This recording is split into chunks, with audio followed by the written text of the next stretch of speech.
Hello and welcome to Martin's Farm on the Farmgate podcast channel. I'm ffinlo Costain, the editor of 8.9.com. And I'm Martin Lyons, the Chief Exec for the Nature Friendly Farming Network. And as ever, we'll be finding out what's happening on Papley Grove Farm in the coming month of January. But this time, because it's the new year and we're about to venture cautiously into 2026, I thought we should spend the bulk of the programme looking ahead and a little bit of it looking back and discussing some of the opportunities and the threats on the horizon. And to help with that, Martin and I are joined by Alice Groom, Head of Sustainable Land Policy at the RSPB, and by Vicki Hird, the Strategic Lead for Agriculture for the Wildlife Trusts. Now, Martin, I should ask you whether you had a good Christmas, but, pulling back the veil, we are recording this in mid-December. So are you looking forward to a break? Yeah, very much so.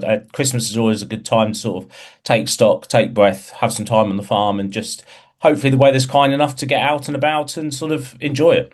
Yeah, absolutely. Although I have to say, I was looking at the solstice, and it looks like there's going to be a lot of rain around then. So not necessarily the kind of dry, cold days that you might want otherwise. Although I have to say, I was out early on this morning, and the sunrise really was quite fantastic. Some incredible reds and pinks in the sky. Now, we talked in the last programme about some of the ways that farmers get involved in delivering festive cheer. And, I forgot one or two. And actually, shortly after that programme went out, I was across in the Isle of Man for my mother's 80th, and I got to see the Young Farmers Tractor Parade. Now, I think I must have seen this 20 years or so ago when I was living back on the island, and it was really quite remarkable. So we went out to see this on a dark road, and as you can imagine, the Isle of Man, the population isn't enormous, and so a lot of the time when you're doing a parade, you're kind of parading for the cows if there are any out in the fields at this time of year. And so we were out in a really dark sort of section, and the first thing that we saw was these sort of flashing blue lights as the sort of police escort came towards us. But then it must have been half a kilometre long of tractors.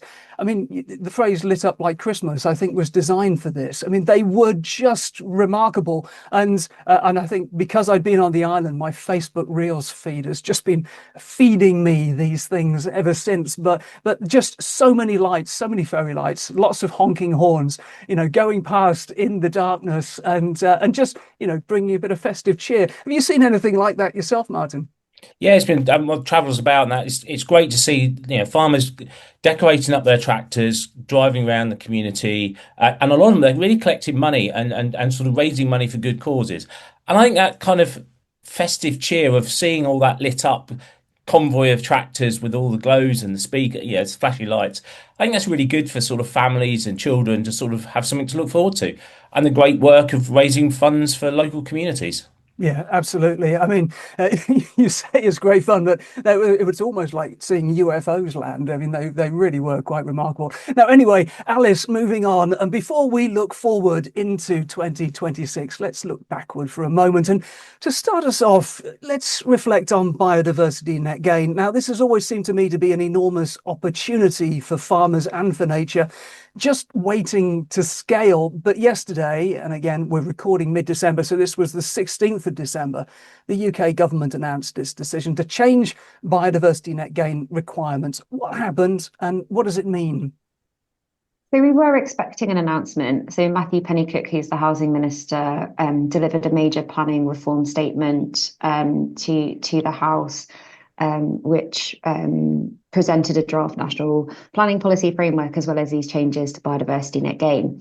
And I think the really crucial change that people have really honed in on is that they changed the size of a development that would be exempt from biodiversity net gain or BNG to 0.2 hectares. So whilst some of the rumoured exemptions were a lot higher than that and would have been a lot worse, so 1 hectare, which would have been like 96% of all developments basically would be exempt from BNG. It's this 0.2, but it's still something like 60%. It's huge. And we think that the exemption isn't as big as feared, mainly because of the advocacy of business, economists and environmentalists sort of urging government that this is a good decision for nature, for farmers, and for investment in sort of public health.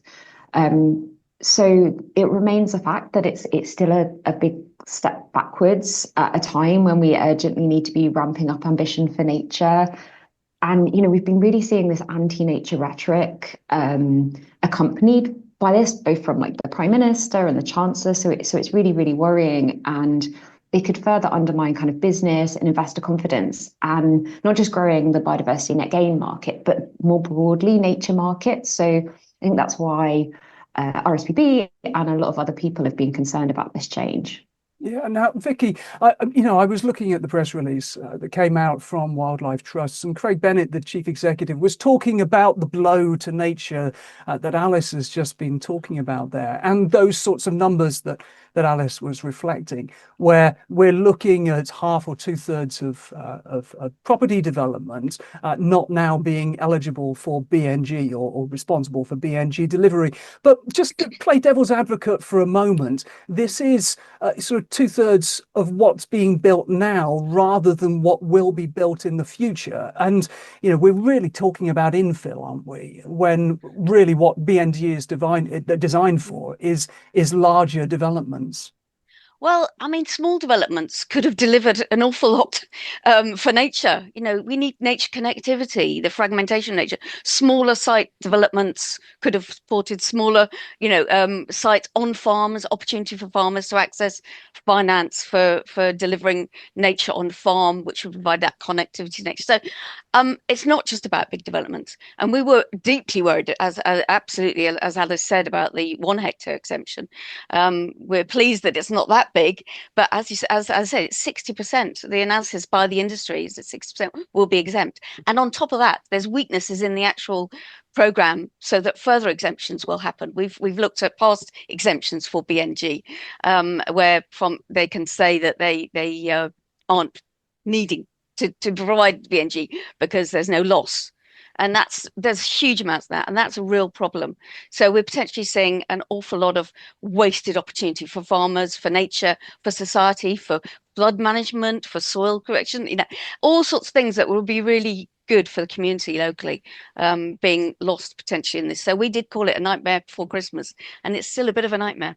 Yeah, and just to give us a bit of a sense, 0.2 hectares, how many houses would you expect to build within that? Is that sort of 3 or 4, something like that? I mean, they are quite small developments. They are small. We were calling for 0.1, which would make sure that you wouldn't be covering things like extensions and small developments, single houses, which shouldn't really come under it. But 0.2 still covers a reasonable amount of, nature delivery that could have been delivered for the society. And I think that's, several houses can do a lot of damage. You move a lot of soil, a lot of nature potentially in an area where it's important. So yeah, and deliver more nature.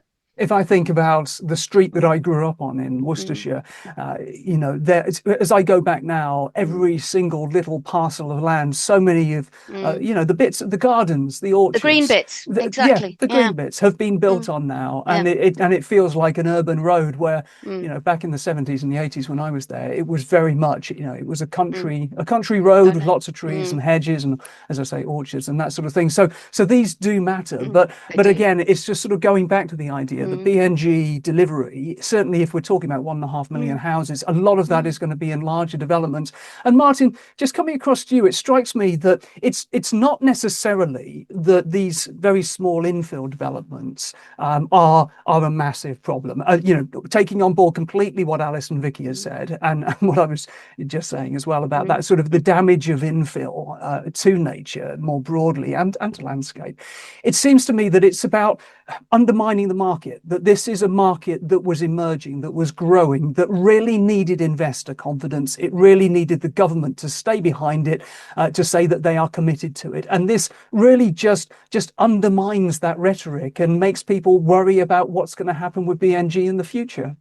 Yeah, I think you're very much right there, and also that many of those small sites, that scrubby area that now gets developed, they're really important areas, and actually we know nature needs huge investment to deliver recovery, not just halting decline, to deliver recovery.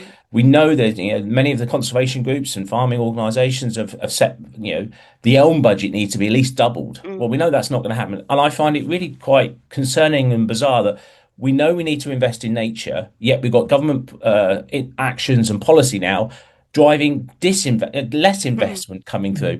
And yes, it is an impact to builders and bits and pieces, but that lack of money that's now not going to be available and coming into the market to help farmers deliver outcomes.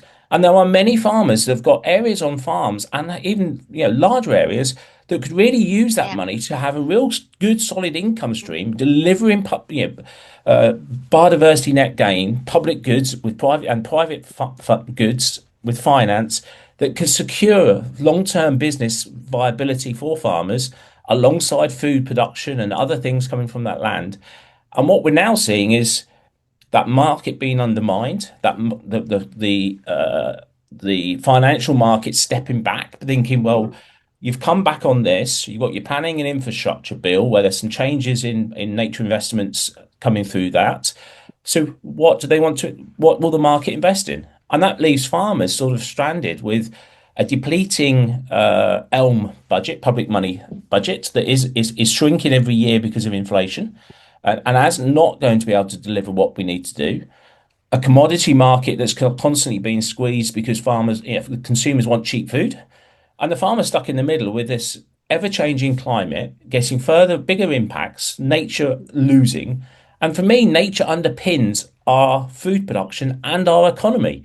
Yet we have policies that are de-investing in those recovery opportunities and driving less growth from our economy and less growth for nature.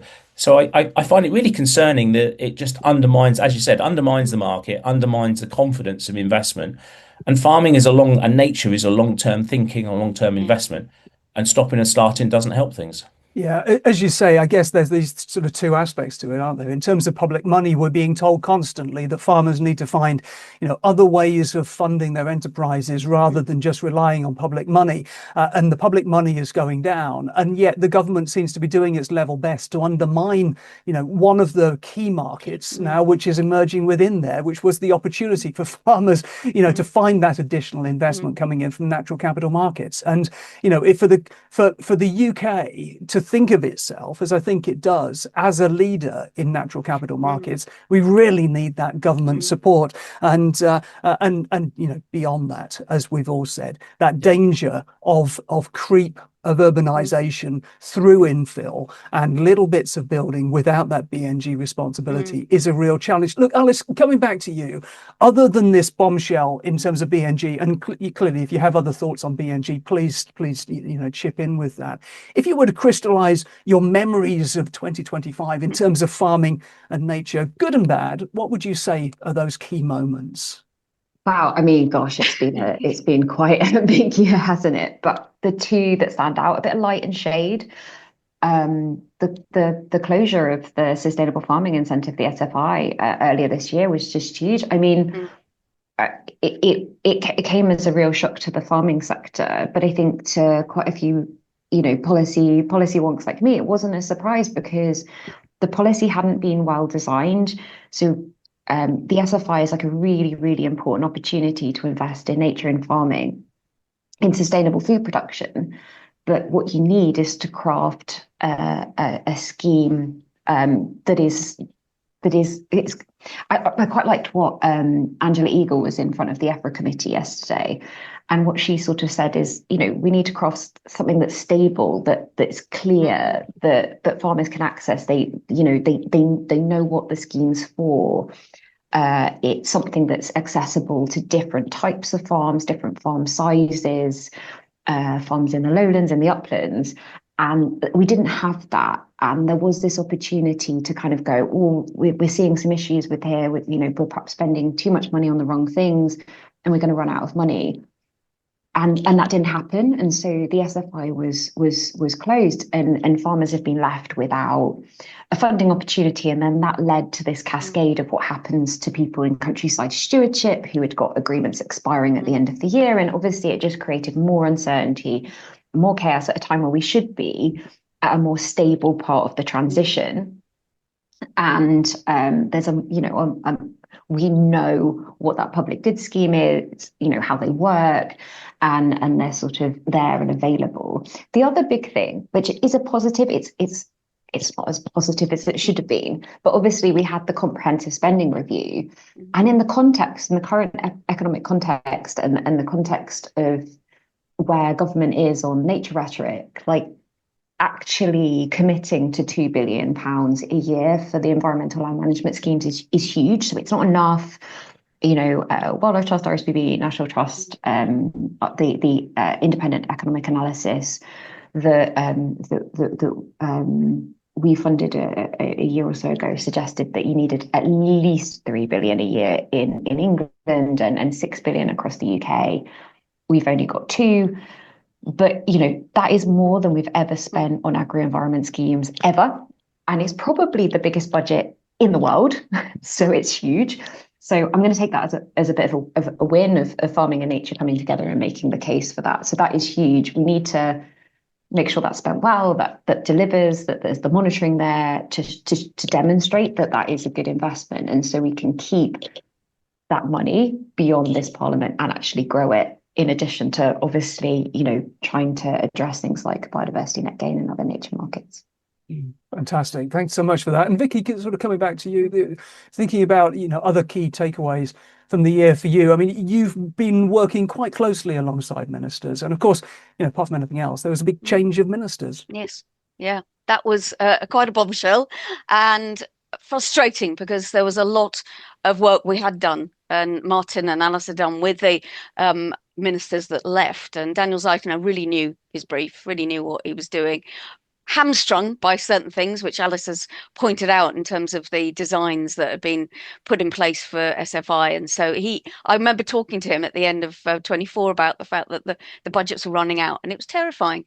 And as Alice said, the SFI sudden cutoff, that was terrible. But then, he was thinking about what the reform would be, the review of SFI along the lines. And Steve Reed said that at Groundswell, which I say was a highlight. The many regenerative agri-ecological conferences of the year was a highlight of the year. I think, there's more, and it's really exciting to listen to farmers talking to other farmers about what they're doing. So that's a positive, but that was a real negative, as Alice said.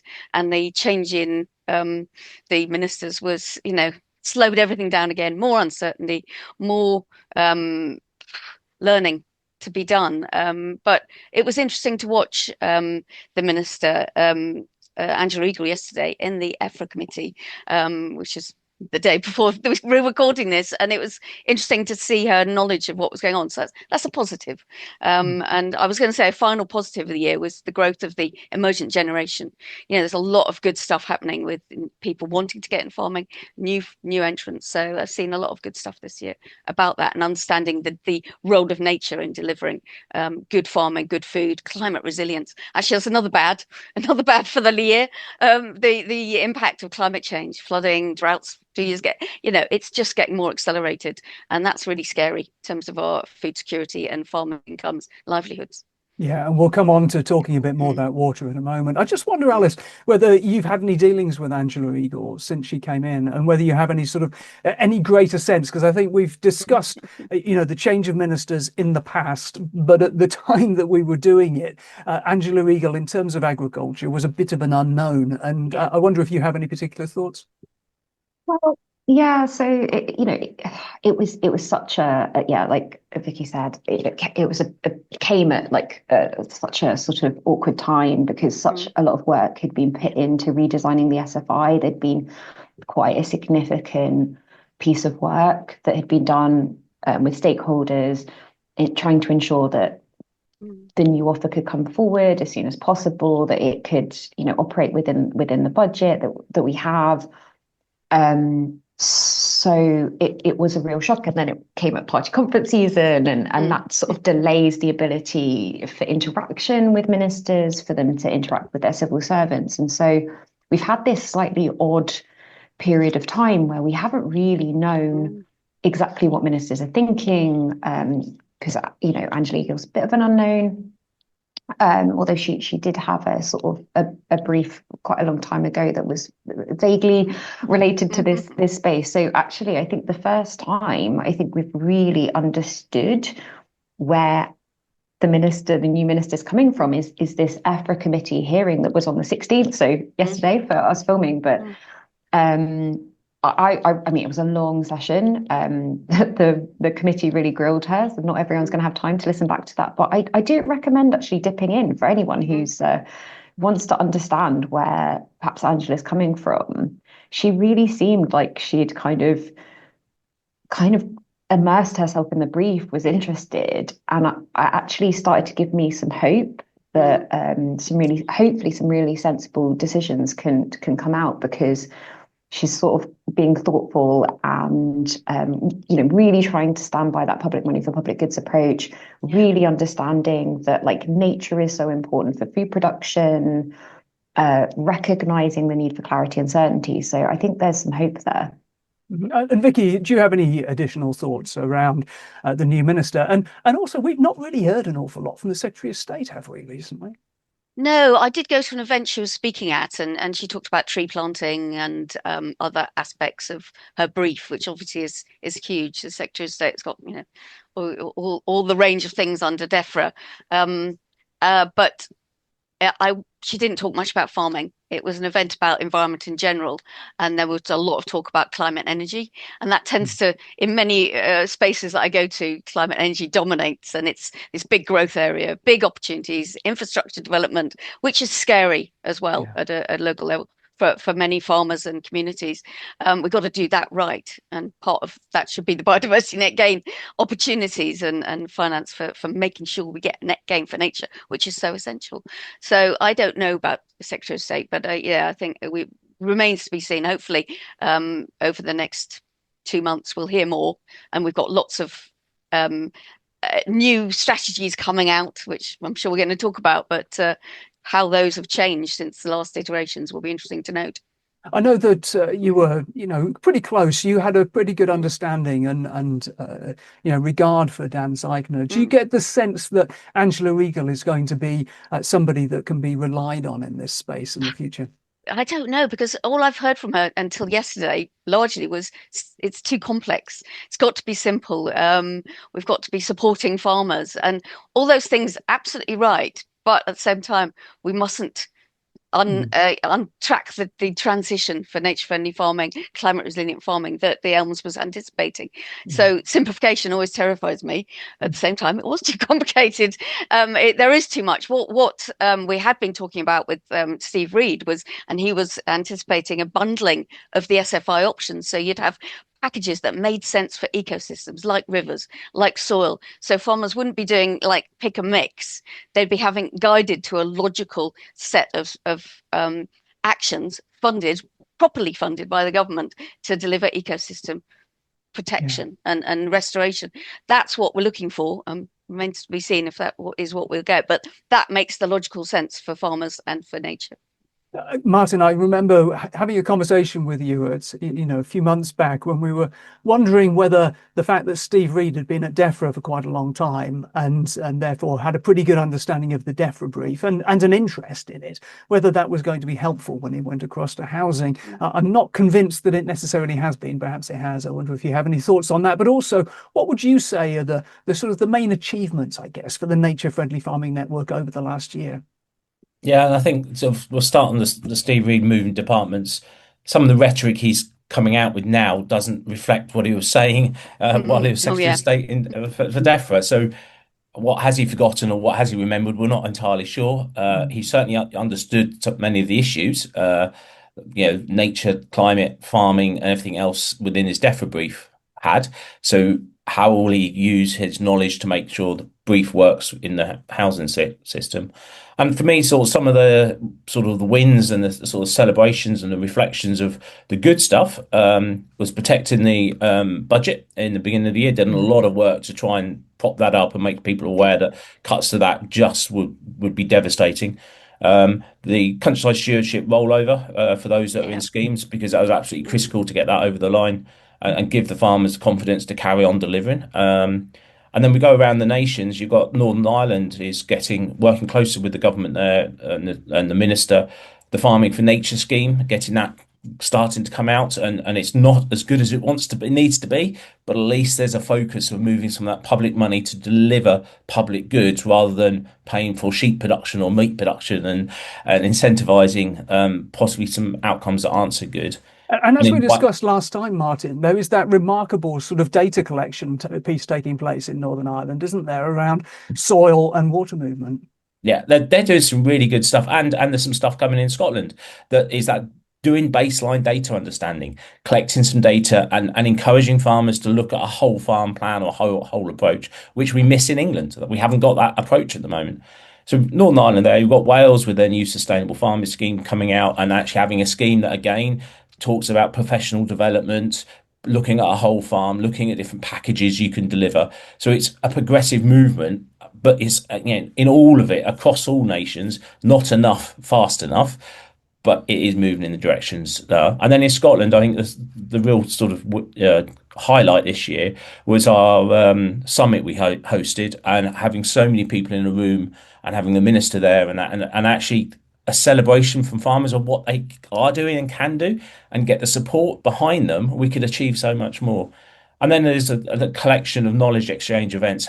I enjoy seeing farmers learning, being on a field in a hole or walking around, learning from other farmers and seeing how it's working for that farm on that field. And people take little pieces away and work it out on their farm.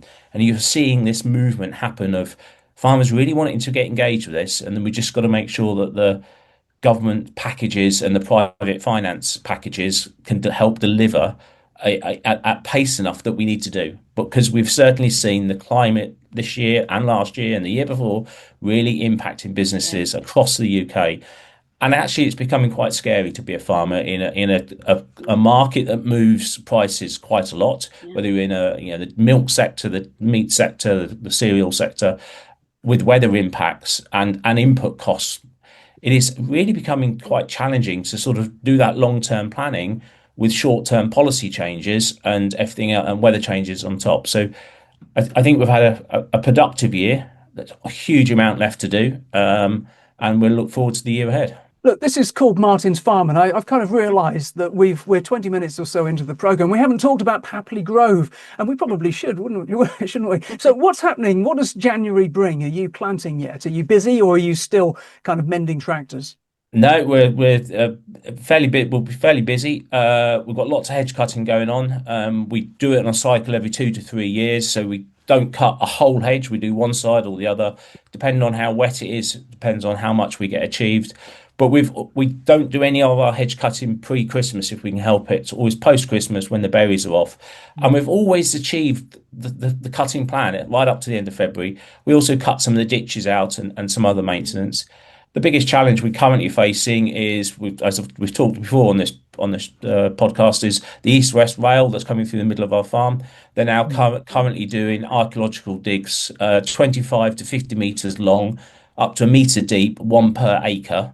And they're zigzagged all over the fields, and they're currently making an awful mess. And it's soul destroying to see crops that look really well going into the winter getting completely dug up, and then we've got to try and level that out and deal with the impact of that over the next few years before the potential railway line comes and actually they compulsory purchase that land. So we've got that to do, and then we'll be getting ready for drilling. We'll be trying to look at terminating some of the cover crops, getting ready to start, if the wet, depending on what weather's doing, getting ready for that February, March window to start getting some of that spring barley in, and getting ready to, and look after the crops as we come back into spring. Yeah, I mean, as you say, we've touched on the railway and the compulsory purchase and the past on this and the potential devastating impact that it's going to have on you. But in terms of those archaeological digs, are they kind of happening in liaison with you? Are they sort of talking to you about how they access the fields and that sort of stuff? Or are they just kind of getting on with it without an awful lot of recourse to you? There's an awful lot of meetings and walk over fields and paperwork to sign, and we have to sign the contracts. It is taking up so much of our time, but we never get paid for that. We get paid for the hole they dig, but that impact to the wider business, yes, there's some compensation for what it is, but it never really covers. And it's really challenging to, I can't explain the multiple meetings, multiple paperworks, and because it's all on different fields and holdings, and some of it's on what we own and some of it's on a tenanted piece and some of it's for a contracted piece, there are multiple agreements we're trying to work through, and they're not. What our experience with East West Rail has not been a constructive relationship, and they are not joined up. They send the paperwork to the wrong address, to the wrong people with the wrong contracts, And it is a real challenge that while we have to deal with this impact, the system doesn't work to support the farmers, and it's really a drain on our, I'd say, on our mental health and the things you have to deal with. I enjoy seeing what they've done, looking in the hole to see what they are. At the moment, there's not a lot in the ones they've done. We've had they've done a lot of geophys, and the ones they've got to do, they're having to do more because there's a lot of interesting stuff under the soil, apparently, which is a downside because they want to dig more holes with bigger holes. But You it's got a Roman villa down there, maybe. we've got a lot of medieval stuff, and there is a Roman. We think there's a Roman place on our farm. Wow. I mean, we've got a medieval moated site. We know the 1100s there were people there. We've done archaeological digs with community people, so we have a lot of information that's there. But the East West Rail have never come to ask what knowledge have we got on our farm for our wildlife, for our archaeological, anything else. All the data we have is they're not interested in it.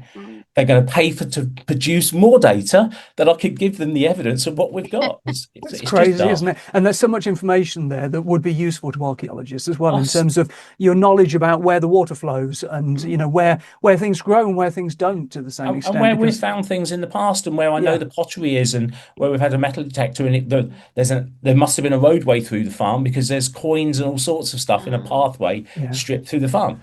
And that would be the Holy Grail, wouldn't it? Where you find a Roman villa and you can sort of, there's a reason not to build. So you got the railway going around you and you can sort of set up your own visitor attraction in addition to the farming. Oh, with wouldn't the that be wonderful station. if we can stop it and get a benefit from it? Yeah, yeah, absolutely. So, and the other thing that you mentioned there was drilling. And just because, we do try to demystify some of these terms, just tell us what drilling means. So it's where we plant our soil. We call it a drill because it puts the seed into a hopper and it plants it into the soil, sort of. But we use different sorts of drills, machines that some have a disc, so it slices the soil open, and some will have a tine where it kind of scratches the soil open and plants those seeds into the soils at the depth we need for the size of seed it is. Because depending on the size of the seed, you don't want to put it too deep or too shallow. So you've got to depending on the seeds you use, get the depth just right. Yeah, absolutely. Well, look, one of the other things that I thought we should talk about was water, because, I mean, just this morning we had a news item go onto the website where the NFU has been talking about, the sort of the clarion call, the klaxon sort of sounding over the fact that there's still a drought in December at the same time as there's flooding elsewhere. We got this really sort of strange mix of both drought and flood this year, this winter. How have things been for you? It's very dry still. We've had rain, the ground's getting a bit sticky, but the ditches aren't running. Other people are not. It's really interesting. I talk to colleagues across the country. Huge amounts of rain. Yet in Cambridgeshire and East Anglia, we're really dry still. And there really is a challenge that if we don't get that steady flow of rain, that aquifers, the ground source, I've got grass margins and fields. I can still put my arm in the cracks. They haven't recovered and shrunk back to where they need to be. And greatly concerned. And we haven't got the ability to store water. So we can't harvest water for future use in next season. All we got to do is trying to make sure our soils can hold as much moisture as possible, but also allow it to sort of slowly fill up those aquifers to allow the domestic water use next summer. One of the things that often frustrates me about the NFU approach is that I rarely hear them mention things like soil or nature when it comes to dealing with water and sort of enabling that water cycling. And so there is this real sort of dichotomy between concrete infrastructure and nature's infrastructure. How do you see it, Martin? Is there a real need for lots of on-farm reservoirs, or is it just that actually farmers really just need to sort out their soil? First, sort out your soil because that's the underpinner of your business. But yeah, farmers can we capture rainwater off gutters? How much water do you use in your business, whether that's for crop spraying or for watering animals? Store what falls. And if you need large volumes, can you get a reservoir in to capture what you need? We can't just expect to keep dragging it out the ground when everyone else is doing the same. If you've got a water need, we need to be thinking about how do we harvest water in the peaks, when it's flowing, to be used when it's not being needed. just using more water out of a tap isn't the solution. We've got to store more water as it falls from the sky. So there's, and manage our water in our catchments better. So it's not just about dredging every river and shifting the water out when it pours with rain. It's about storing it and slowing it down, and more reservoirs, more catchments, more farm reservoirs to store what those farmers need for the crops going forward. And Vicky, just sort of thinking about, again, reasons to transition, reasons for farmers to adjust what they're doing, to change, so they become more regenerative, more agroecological in this way. And the story of water really must be an important campaigning tool, I suppose, for organisations like the Wildlife Trust and indeed the RSPB. So that sort of understanding of the importance of water cycling. Is that correct? Absolutely. I mean, the wildlife trusts across the country are working with landowners and farmers around rivers and catchments and upland and lowland to get that right. And we've got 200 advisors sort of working with them. Some of those advisors paid by water companies because water companies know they need that to get it right, to store the water and slow the water, as Martin was saying. And we know that more organic matter in soils, healthier soils, holds much more water. I mean, it's quite, order of levels of higher, more water if you've got healthy soils. And also with roots in soils, with a regenerative approach and things like agroforestry, more trees, those soils will hold more water. So we're advising across the country about that. But we have got a water bill, a water white paper and a water bill due next year. We've all got water bills and they all seem to be going up. This is true. And they're going up, aren't they? Yeah. The government's water bill. And there's much talk about that, but I'm worried that it's just not going to cover agriculture sufficiently, both in terms of stopping the bad stuff. We've got an awful lot of really bad pollution and runoff from farms and other systems. And I wouldn't necessarily blame all the farmers because a lot of it is to do with what they're getting at the farm gate in terms of prices and demands and the volume, supply and price. But we've got to stop that sediment loss, that pollution of nutrients, NPK, into the river system because it's catastrophic for farmers and for everybody else. So that's really got to up the ante in terms of getting agriculture into that water white paper that the government can come out with, and then the bill and the act that will probably come next year. Really interesting. Yeah, thanks for that, Vicky. And I'm just sort of thinking about, water and the way of getting farmers to work together in clusters and that sort of thing. And yeah, the we're landscape, really keen on that. The landscape element of that. And I'm just wondering, Alice, that sort of looking ahead into the new year, whether maybe we should start with hopes and opportunities. What does 2026 hold for you, do you think, particularly around that landscape scale recovery aspect? Yeah, I mean, 2026 is a real opportunity to get the kind of landscape recovery scheme working. For example, I've been really inspired. I mean, obviously there are about 50 pilot projects around the country of this top tier of called landscape recovery, and I think there's been a bit of a narrative that it's just like big NGOs and big landowners, but it's so not. Like, I've been so excited by some of the projects that RSPB is involved in, just as a facilitator, but also some of the others. We've got a panel at the Oxford Farming Conference, and a guy called Richard Evans is speaking at that, and he's the lead farmer for a landscape recovery project in the Brex that's trying to create like connected, like, Brex is amazing for wildlife, but creating sort of productive farming systems and then connected corridors of nature through the landscape. And they have these sort of the Great Stone curlew, but also some amazing, really rare plant species like the Breckland pink and things like that, and spiked speedwell. So it's just there are some really exciting farmer-led projects that are going on. We're involved in some really exciting ones. There's one in Greater Sedgemoor and another in Ouse Washes that's looking at that issue about water and how you manage the water at a landscape scale, the benefits that can bring to farming, the benefits that can bring to people and nature. Because obviously this cycle of kind of drought and flooding is also really quite disastrous for nature. And the drought this year, we've seen a lot of important wetland sites. The UK is sort of internationally important for waterbirds, and there's no water. So it's really devastating. So if we have really bad floods when they're trying to breed, that floods out the nests. If we have drought, there's no opportunities for feeding and things like that. So getting landscape recovery, but that's about money. It's also, I mean, I think you might have seen that some of the farmers involved in these projects have been raising concerns about some of the contractual terms around landscape recovery. And this is a real opportunity for government to be innovative and trying to make sure that these are complex projects involving lots of people trying to work at landscape scale. So 2026 is an opportunity to fix that. But if I may, the other thing that we really need to fix is the higher tier. It's like the unloved tier of elm. Like people talk about SFI and they talk about landscape recovery and they're like, but what about higher tier?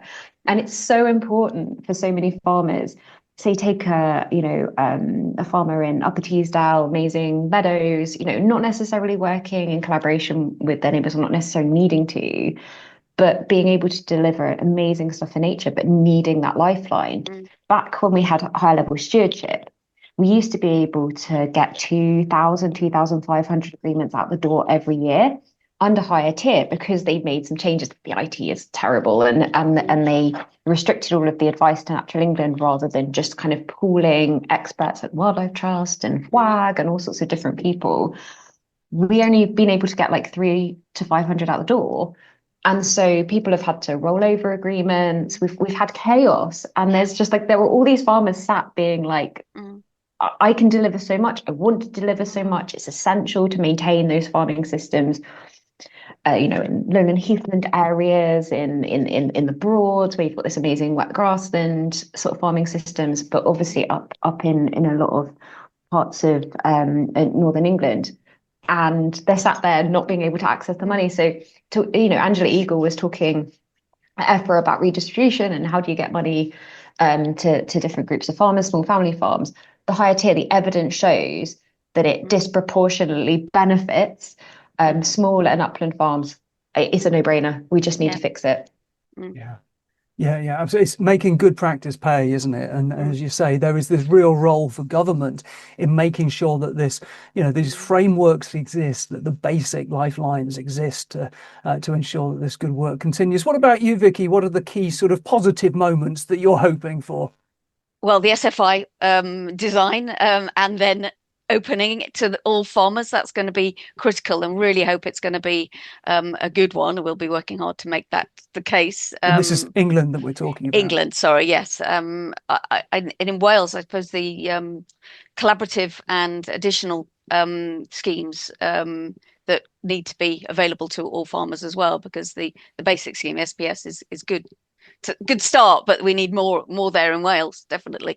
But in terms of other things, I mentioned the water white paper. That's critical to get that right for farming, for farmers, for farmland, for nature and our catchment area systems, which are in such stress. And then I'm kind of anticipating good events, like Groundswell, Oxford Oil Farming Conference. We're running a couple of events around food systems that deliver for nature-friendly farming. How can retailers and the food service sector really get it right so that nature-friendly farmers can get support to do what they're doing and to do the diversity that is needed on farm. We know we need more diversity on farm, more mixed farming, more, different crops, intercropping, which again, there's a lot of good research going around now that farmers can access and test and trial over the next years. With the new funds under the Adopt scheme, maybe. So there's money there to trial things and getting that right, so it provides a far more climate resilient system. So next year, sharing that at the events like Groundswell and Feels Good in Northern Ireland and all the other ones. That's something to always look forward to meet farmers. And we've got a big tent at Groundswell this year, so we'll be doing some great discussions there. Excellent. But do you get a sense of when we're going to get the detail on the SFI? February, March, in terms of the detail, maybe early summer for the actual opening of the scheme. It's really hard to tell. Martin might have more insight than I, but God, as soon as possible. But let's get it right. There we go. Vicki's provided the segue, Martin. What about you? What are you looking forward to in 2026? A pathway to long-term delivery. We've got, Baroness Minette Batter's profitability review, the landscape Oh, yeah. review, food strategy, and then hopefully by next summer, the 25-year roadmap. And so they can use all these announcements and actually build us, bring it all together so Yeah. farmers have certainty what is being asked from them, what needs to be delivered, and where will their funding be. And I think that's kind of joined up Yeah. approach that we are really missing in England. So Mm. bring that all together. Hopefully by springtime we'll hear about what the SFI looks Mm. like and the applications within the end of the first half of the year is the goal apparently. But there's a lot of work to do to what that looks like, and actually that scheme is going to have a small amount of budget. There's budget Mm. available in the future years, and then when we look around the UK. We've got devolved elections in Wales and Scotland in May. The rhetoric around those political campaigns may drive back ambition and fragment opportunities. In Northern Ireland, they're progressing their schemes and working with the minister there to get better outcomes and dealing with certainly over there, the water problem around Lough Neagh. So there's a lot to do. And I think there's some really good stuff coming, but farmers need certainty and long-term opportunities of funding. I've kind of talked about the higher tier stewardship. SFI is a 3-year thing, it kind of works for most, but most of us nature needs long term, 5 and Yeah. 10-year agreements so we can lock in and deliver Yeah. at scale. And that's where we need to kind of move forward to in that kind of longer term delivery and seeing how it works that gives farmers confidence to invest in their business and in their environment. Yeah, and you mentioned there, of course, Minette Batters and the Oh, Farm yeah. Profitability Review. As we're recording this, that hasn't yet come out. I think it's coming out in a day or two. And so, just to say to people that we will talk about that in the future, particularly probably in Wheat from the Chaff with Joe Stanley in January. But I'm sure that we'll touch on it as well, Martin, at some point as well. Just sticking on 2026 and our hopes and dreams. Do you think that there are threats in particular? You talked about the need for joined up writing, joined up thinking, Mm. across nature and agriculture. What do you see as being the key threats? I think the threats for many farmers, they're feeling challenged. They daren't adjust their business to do more regenerative stuff because there's no funding can underpin failures basically if it doesn't go wrong. But they also know the status quo isn't a future as Mm. well, and it's that having Mm. funding to come in through public and private finance to move that forward. And I'm concerned when the rhetoric around political decisions of less money going into B&G, uh, global sort of noise, particularly in America, of less environment, less climate investment. Those major private markets and supply chains, I think, step back from what they are currently Mm. trying to do is help farmers get reward for delivering more Mm. regenerative, sustainable farming practices. So we've got to keep pushing this forward, and Mm. we've got to get everybody in the room, from the finance companies to the retailers and supply chains and government, so the farmers can see all of the options of money that is available for them to build a more resilient farming, regenerative farming system and regenerate soil systems. Well, let's focus a bit more on supply chain fairness just for a moment, because of course, Vicki, you previously worked at Costain. You were, quite an expert in supply chain fairness. What are the trends that you're seeing here? Well, just looking at what's happening with the adjudicator, which is the agricultural supply chain adjudicator, which is now based in DEFRA. I mean, it was 2020 when that was envisaged in the Agriculture Act, which got its royal assent back then. So we're now 6 years on, and we've got possibly two legally binding codes which he will be enforcing. One already up, which is the dairy one, and I understand he's taking forward one complaint. And I hear all the time about the dairy sector in crisis, and the prices have rocketed down. The demands made on the cows and the farmers, is really for a long time been completely wrong. So I really hope they up the level of um overseeing that sector. But also we're going to see the pork, eggs and fresh produce codes coming out next year, which, they've all got really big problems of supply chain unfairness, abusive practices in the contract in terms of demanding payments, demanding different delivery times, suddenly ending the contract or changing the contract without notice. All those things should be within the codes, and should be really stamped on by the adjudicator, and he should have the resources within DEFRA to do that properly, which I don't think is the case. But also, what we're needing next year is for them to really work together with the Groceries Code adjudicator, which is based in a completely different department, business and trade. They say they talk a lot and they've got interactions, but it needs to be more statutory obligation to work together. And I think in the end they'll be merged, because the supply chain isn't either retailers or everything else, blah, blah. It's all of it together. And the problems that occur within that supply chain can be really complex to work out. And so those, adjudicators need to be able to understand where the really big problem is in terms of demands on price or cosmetic standards or delivery date or everything. They need to understand where that is coming from rather than where it manifests itself, because it could be the retailers demanding that, or it could be intermediaries, buyers, traders. Globally, traders are, it's really cutthroat world. So we need those two adjudicators to work together. But I think we also, just for a final point, if I can, we really need to invest in better routes to market for farmers. We need to be investing in infrastructure on the ground so that farmers can process their products and collate them, sort them, market together, do collaborative approaches. So, ideally with clusters, selling great stuff within an area, within a region together, but that needs investment. And that ideally will come from both the government and the market. And so we need that investment. And again, we've been talking about that at Oxford in a wildlife with the Better Food Traders Network, who are really involved in doing initiatives and policy demands to make that happen, which includes planning policy. Any planning policy to change so that we can have that investment, and that small farmers can collate their produce together to sell together and get better rewards by selling, closer to market, not having all those intermediaries extracting values from the supply chain as it goes along a very complex system across the UK.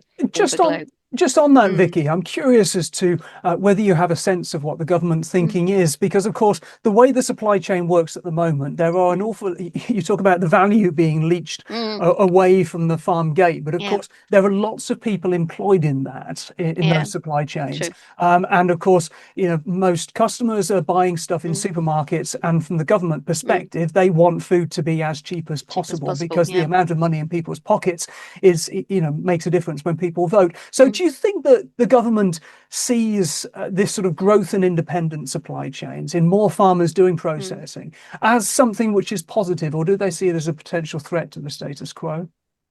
I don't think they should see it as any threat at all. It's really providing an alternative. What I could see is they might think it's just for the elite, those with money to buy those expensive goods in a expensive farmers market, and that shouldn't be where it's going. We need to have good nature-friendly farming available to all, and that's what the Bridging the Gap project, which started before I left Costain, is trying to do, to demonstrate where the money needs to be inserted to allow low-income consumers to buy from agroecological great farmers like Martin, and to stop that extraction in the middle by building a supply chain that can work. And that's really difficult because, as you say, most people buy from the big supermarkets, and they've got to change. So you need regulation and proper care. And I think it's in their interest to change, because they know their supplies will dry up if they don't invest in nature-friendly farming, because climate change is coming. It's going to affect supplies everywhere. And so they will need, and they already know they need to change to support farmers in their transition to climate resilient farming. But those alternative routes to market are really exciting, and they could really deliver for both consumers. So I hope the government does do work to invest in them and build the kind of policies that allow them to grow. And for farmers, I mean, one of the big things is the facilitation farm fund that allow farmers to talk and have clusters together. And those clusters are about doing things differently, say for a catchment, restore nature, but they could be about marketing together, buying together, buying cheaply. So there's lots of opportunities there, but the market right now is pretty hostile. So We've got It's to have always the proper regulation. it's always seemed to me that the government, thinks in terms of economic growth on a national scale, and it doesn't actually differentiate. And actually, rural growth is something which is Yeah. quite different and needs a wholly different strategy. And the government should see that as a really big opportunity, because it strikes me that through these independent supply chains, sort of more processing happening, that it's not just about the elites. It is about shifting economic success and creating some parity across the countryside. So let's hope that there is a greater understanding of the need for rural growth this year. And Alice, just sort of finally on this kind of threats piece from you, what do you see as the biggest sort of threats or battles coming this year?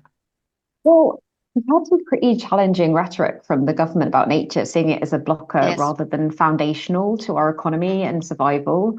We've seen this through the passage of the Planning and Infrastructure Bill, proposed changes to BNG, and kind of a bit of a lackluster approach to sort of unlocking the potential of nature-friendly farming and nature markets. The next year, we're expecting some pretty big, important pieces of policy and legislation, so land use framework, roadmap, SFI, the water bill, etc. So, are government going to genuinely design and use these tools to ensure we get nature recovery, to see nature at the heart of food, housing, or are they going to continue to trade nature up against everything? And I think that's kind of the biggest challenge for next year. And the people love nature. The They do. population They do. of nature. They're not listening to the polls properly. If they destroy further nature, it's a mistake. Absolutely. That we're coming up on times, but just before we finish, I'm going to be cheeky, Martin, and ask you about your New Year's resolutions, and thinking specifically about your farm. What have you resolved to do better in the coming year? Oh, that's a broad question. Continue to focus on building soil health, and sort of we've got areas on the in fields to improve. Certainly, after various people are going to come to do some excavations and digging bits of it up, but also just that continue to kind of collect data, understand our baseline. Where are we? What are our yields, and how do we continue to drive down our fossil fuel fertilizer use, our pesticide use in a more regenerative kind of system, but also get time just to spend on the farm. I have some benches and logs around the farm just to go and sit and enjoy some of that, and spend some time with my family there. I increasingly spending more and more time away from the farm, and my son and wife, busy doing the farm, and it's having a bit more time with them. And I know my son's got a list of jobs for me for Christmas, because he knows I'm going to be at home for a few days. So he says, while you're here, we can do this and this. And I'm like, yes, that's great. I can do with the rest, but it's spending time with family and enjoying. As a farmer, we are so lucky to have a patch of land that we maintain and trying to enhance, and it's just taking some of that reflective of what we're achieving. Yeah, fantastic. And when you talk about that, just sort of sitting on a log or sitting on a bench and the importance of that, it reminds me of a podcast, from several years ago now that I did with Leontino Balbo Jr., who is this great big regenerative sugar producer in Brazil. And, he came from a system which was run by his father, which was, destructive and sort of producing sugar in the same way that most of the other farmers in Brazil do. Lots of burning of the sugarcane in the fields. He's gone to a fully regenerative system where he has more arthropods on his farm than local nature reserves do. But what he remembers is just going off into the rainforest and just sitting and listening and reflecting. And that sort of gave him those sort of, those light bulb moments that he was able to build from and recreate entirely the things that he did. So just finding those moments, those opportunities, they shouldn't be seen as lost time, should they? They are time that is incredibly well spent. And then just for other farmers, perhaps just starting down the regenerative road, what resolutions would you recommend for them, Martin? Look at the regenerative actions and look at what of all of those can you do on your farm. A little bit less soil movement, keeping the soil covered a bit more, and find the fields that you're comfortable with that are in a better condition and start from there. Don't go and pick off the worst field, because you'll always be disappointed. But do go down this path, because the supply chain wants us going down this path. The government wants us going down this path, and it will be the future. And I always think to encouraging farmers, if you don't go down this path, who are you selling your produce to in the future? And taking steps now will help you build a more resilient business. Yeah, brilliant. Thanks so much, Martin. And just sort of thinking around those things that farmers can do, I always think that hedges are a really good indicator of a farmer. You mentioned the way that you're sort of cutting one side and not the other, but it always seems to me that it's sort of the outward manifestation of the inner regenerative soul of a farmer. And if a farm has big, messy, voluminous hedges, then you can usually guarantee that the farmer's doing what they can do to get into that agroecological mindset. Well, look, that's it. I'd like to thank Martin Lines as ever and say thank you to our guests, Vicki Hird and Alice Groom. And talking of hedges, it was a seamless segue, wasn't it? Can I recommend our podcast, Derek versus Derek, which is just a couple back in your feed, and which I talk to the stars of this new farming movie of the same name, Derek versus Derek, coming out in 2026.